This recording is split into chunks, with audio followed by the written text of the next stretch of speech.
ಸೂರ್ಯಣ್ಣ ಅವ್ರು ಮಾತಾಡ್ಬೇಕಾರೆ ಹೇಳಿದ್ರು, ಆ ಮನವಿ ಪತ್ರದಲ್ಲಿ ನಾನು ನೋಡ್ತಾ ಇದ್ದೆ, ಪ್ರತಿ ವರ್ಷ 6,000 ಜನ ರೈತರ ಮಕ್ಕಳು, ಬಡವ್ರ ಮಕ್ಕಳು ಇವತ್ತು ಅವರ ವಿದ್ಯಾಭ್ಯಾಸವನ್ನು ಪೂರೈಸಿ ಪಾಸ್ಔಟ್ಗಳಾಗ್ತಾ ಇದ್ದಾರೆ.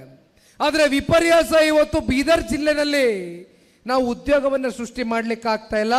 ಆ ಮಕ್ಕಳ, ವಿದ್ಯಾರ್ಥಿಗಳ, ಬಡ ವಿದ್ಯಾರ್ಥಿಗಳ ಒಂದು ಬದುಕನ್ನು ಕಟ್ಕೊಡ್ತಕ್ಕಂಥದ್ರಲ್ಲಿ ಸರ್ಕಾರಗಳು ವಿಫಲರಾಗಿದ್ದಾರೆ ಅಂತಕ್ಕಂಥದ್ರ ಬಗ್ಗೆ ಇವತ್ತು ಸೂರಣ್ಣ ಅವರು ಏನು ಪ್ರಸ್ತಾವನೆಯನ್ನು ಇಟ್ಟಿದ್ದಾರೆ.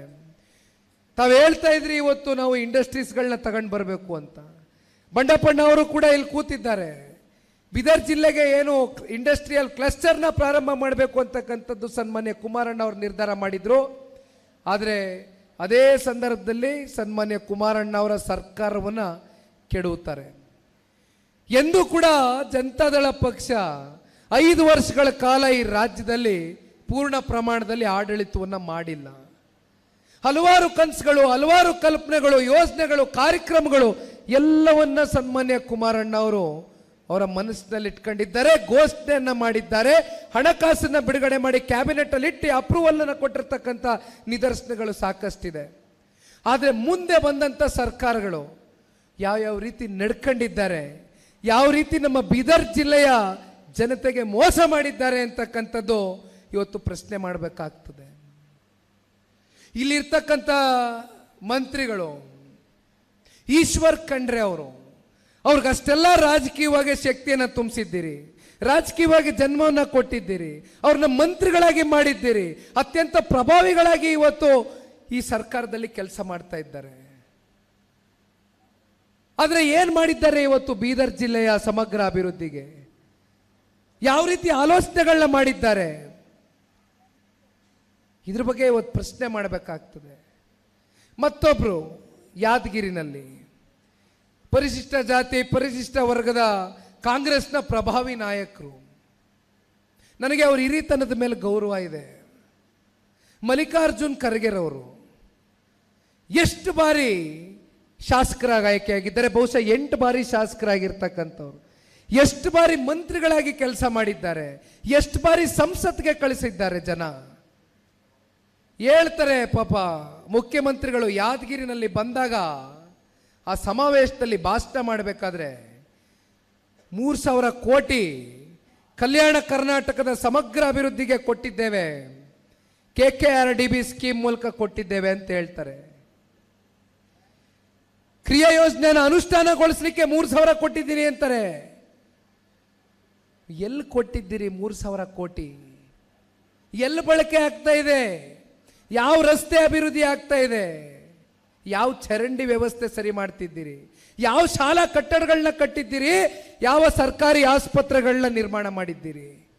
ಶ್ವೇತಪತ್ರ ಹೊರಡಿಸ್ಲಿಕ್ಕೆ ಸಾಧ್ಯವಾ? ತೆಗಿರಿ ಇವತ್ತು ಕಲ್ಯಾಣ ಕರ್ನಾಟಕದ ಜನತೆ ಮುಂದೆ, ಇವತ್ತು ಮುಂದೆಗಡೆ ಇಡಿ, ಬಿಚ್ಚಿಡಿ. ಬೆಳಗ್ಗೆ ನೋಡ್ತಾ ಇದ್ದೆ ಪತ್ರಿಕೆಯಲ್ಲಿ 3,400 ಕೋಟಿ ರೂಪಾಯಿ ನೀರಾವರಿ ಯೋಜನೆಗೆ ದುಡ್ಡನ್ನ ಇಟ್ಟಿದ್ದಾರೆ ಸರ್ಕಾರ, ಹಣಕಾಸನ್ನ ಬಿಡುಗಡೆ ಮಾಡಿ.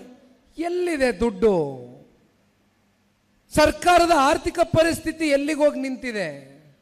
ದುಡ್ಡಿದೆಯಾ ನಿಮ್ಮ ಹತ್ರ? ಇದನ್ನ ಜಾರಿಗೆ ತಗೋಬರ್ಲಿಕ್ಕೆ ಆಗ್ತದ? ಸುಮ್ಮನೆ ಬೊಗಳೆ ಭಾಷಣಗಳು ಬಿಟ್ಕೊಂಡು, ಜನಕ್ಕೆ ಸುಳ್ಳು ಹೇಳ್ಕೊಂಡು, ಮೋಸ ಮಾಡ್ಕೊಂಡು ಸುಮ್ಮನೆ ಘೋಷಣೆಗಳು ಕೊಟ್ಟರೆ ಆಗೋದಿಲ್ಲ. ಇದನ್ನ ಜಾರಿ ಮಾಡಬೇಕಾಗ್ತದೆ. ನಿಮ್ಮ ಹತ್ರ ದುಡ್ಡೆಲ್ಲಿದೆ? ನಿಮ್ಮ ಆರ್ಥಿಕ ಪರಿಸ್ಥಿತಿ ಏನಾಗಿದೆ? ಸರ್ಕಾರ ದಿವಾಳಿ ಎದ್ದೋಗ್ತಾ ಇದೆ. 100 ವರ್ಷ ಇತಿಹಾಸ ಇರ್ತಕ್ಕಂಥ ಕಾಂಗ್ರೆಸ್ ಪಕ್ಷ ಎಷ್ಟು ರಾಜ್ಯದಲ್ಲಿ ಆಡಳಿತ ಮಾಡ್ತಾ ಇದೆ? ಎಷ್ಟು ರಾಜ್ಯದಲ್ಲಿ ಆಡಳಿತ ಮಾಡ್ತಾ ಇದೆಯಣ್ಣ? 3 ರಾಜ್ಯದಲ್ಲಿ ಆಡಳಿತ. ಎಲ್ಲಿ? ಹಿಮಾಚಲ್ ಪ್ರದೇಶ, ತೆಲಂಗಾಣ, ಕರ್ನಾಟಕದಲ್ಲಿ 138 ಜನ ಶಾಸಕರು. 138 ದಾಖಲೆ ಪ್ರಮಾಣದ ಶಾಸಕರು. ಹಿಮಾಚಲ್ ಪ್ರದೇಶದಲ್ಲಿ ಕಾಂಗ್ರೆಸ್ನ ಆಡಳಿತದ ಸರ್ಕಾರ, ಆ ರಾಜ್ಯದ ಮುಖ್ಯಮಂತ್ರಿಗಳು ಹಲವಾರು ಪತ್ರಿಕೆಗಳಲ್ಲಿ ಓದಿದ್ದೇವೆ, ಆರ್ಟಿಕಲ್ಸ್ ಬಂದಿದ್ದಾವೆ, ಎಸ್ಟಾಬ್ಲಿಷ್ ಆಗಿದೆ, ಪಬ್ಲಿಷ್ ಆಗಿದೆ. ದಿವಾಳಿ ಎದ್ದೋಗಿದೆ. ಇದೇ ಗ್ಯಾರಂಟಿ ಕೊಡ್ತೀವಿ, ಗ್ಯಾರಂಟಿ ಕೊಡ್ತೀವಿ, ದಿವಾಳಿ ಎಬ್ಸಾಗೋಗಿದೆ. ಮತ್ತೊಬ್ರು ತೆಲಂಗಾಣದ ಕಾಂಗ್ರೆಸ್ನ ಮುಖ್ಯಮಂತ್ರಿಗಳು ಇತ್ತೀಚೆಗೆ ಅದೆಂಥದೋ ಇಂಗ್ಲಿಷ್ ಚಾನೆಲ್ನಲ್ಲಿ ಕಾನ್ಕ್ಲೇವ್ ಇಂಟರ್ವ್ಯೂ ಅಂತ ಮಾಡ್ತಾರೆ. ರಾಜ್ದೀಪ್ ಸರ್ದೇಸಾಯಿ ಅವರು ಮಾಡ್ತಕ್ಕಂಥ ಇಂಟರ್ವ್ಯೂ ಕಾನ್ಕ್ಲೇವ್. ಅದರಲ್ಲಿ ಕೂತ್ಕೊಂಡು ಹೇಳ್ತಾರೆ, ನಾನು ಈ ರಾಜ್ಯದ ಮುಖ್ಯಮಂತ್ರಿಗಳಾದ ಮೇಲೆ ತೆಲಂಗಾಣದ ಆರ್ಥಿಕ ಪರಿಸ್ಥಿತಿಗಳು ಸ್ಥಿತಿಗತಿಗಳು ಏನಿದೆ ಅಂತಕ್ಕಂಥದ್ದು ಅರ್ಥ ಆಗಿದ್ದು. ನನಗೆ ಗೊತ್ತಿರಲಿಲ್ಲ, ನಾನು ಗ್ಯಾರಂಟಿ ಕೊಡ್ತೀನಿ ಅಂತ ಹೇಳ್ಬಿಟ್ಟೆ.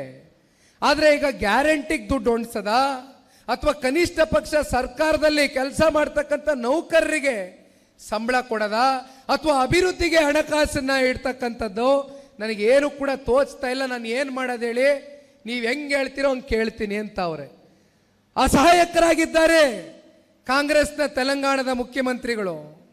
ಅನುಭವದ ಕೊರತೆ. ಅದೇ ರೀತಿ ಇವತ್ತು ಕರ್ನಾಟಕ ರಾಜ್ಯದಲ್ಲಿ ವರ್ಷಕ್ಕೆ 55,000 ಕೋಟಿ 5 ಗ್ಯಾರಂಟಿಗಳಿಗೆ ನೀವು ಹಣಕಾಸನ್ನ ಇಡಬೇಕು. ನಮ್ಮ ರಾಜ್ಯದ ಮುಖ್ಯಮಂತ್ರಿಗಳು ಅವರೇ ಹಣಕಾಸು ಸಚಿವರು 16ನೇ ಬಡ್ಜೆಟನ್ನು ಮಂಡನೆ ಮಾಡಿದ್ರು.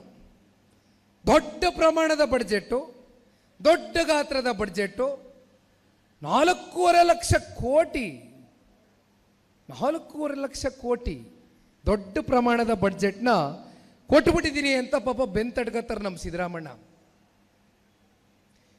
4.5 ಲಕ್ಷ ಕೋಟಿ ಬಡ್ಜೆಟ್ ಕೊಡಲಿಕ್ಕೆ ಕರ್ನಾಟಕ ರಾಜ್ಯದ ಒಂದು ಸಂಪತ್ತು ಭರಿತವಾದಂಥ ನಾಡು ಅಂತಕ್ಕಂಥದ್ರ ಬಗ್ಗೆ ನೀವು ಹೇಳಬೇಕಾಗ್ತದೆ. ನಮ್ಮ ರಾಜ್ಯ ಸಂಪತ್ತು ಭರಿತವಾದಂಥ ನಾಡು. ರಾಜ್ಯದ ಜನ ತೆರಿಗೆ ಮೂಲಕ ಬೊಕ್ಕಸವನ್ನು ತುಂಬಿಸಿ ಹಂತದಲ್ಲೂ ತೆರಿಗೆ ಹಾಕಿದ್ದೀರಿ. ಒಂದೇ ಒಂದು ವಿಚಾರದಲ್ಲಿ ತೆರಿಗೆಯನ್ನು ಬಿಟ್ಟಿದ್ದೀರಿ. ನಾವು ಉಸಿರಾಡ್ತಾ ಇರ್ತಕ್ಕಂಥ ಗಾಳಿಯನ್ನು ಬಿಟ್ಟು ಮಿತ್ ಎಲ್ಲದರಲ್ಲೂ ಕೂಡ ನೀವು ತೆರಿಗೆಯನ್ನು ಹಾಕ್ಬಿಟ್ಟಿದ್ದೀರಿ. ಇನ್ನೇನು ಉಳಿಸಿಲ್ಲ ನೀವು. ನಾನು ಅನೇಕ ಸಂದರ್ಭದಲ್ಲಿ ಹೇಳಿದ್ದೀನಿ. ಸ್ವಾದಿಷ್ಟತೆಯ ಸ್ವಾದ, ತಾಜಾತನದ ಆಹ್ಲಾದ, ಉತ್ತಮ ಆರೋಗ್ಯ ಮತ್ತು ಹೆಚ್ಚಿನ ರೋಗ ನಿರೋಧಕ ಶಕ್ತಿಯ ವೃದ್ಧಿಗೆ ಈಗ ನಿಮಗೆ ಸಿಗುತ್ತಿದೆ ಉತ್ತಮ ಗುಣಮಟ್ಟದ ಪೌಷ್ಟಿಕಾಂಶ. Shri Vaidik millet health mix. ಇದು ಸಿರಿಧಾನ್ಯಗಳ ಸಂಪತ್ತು.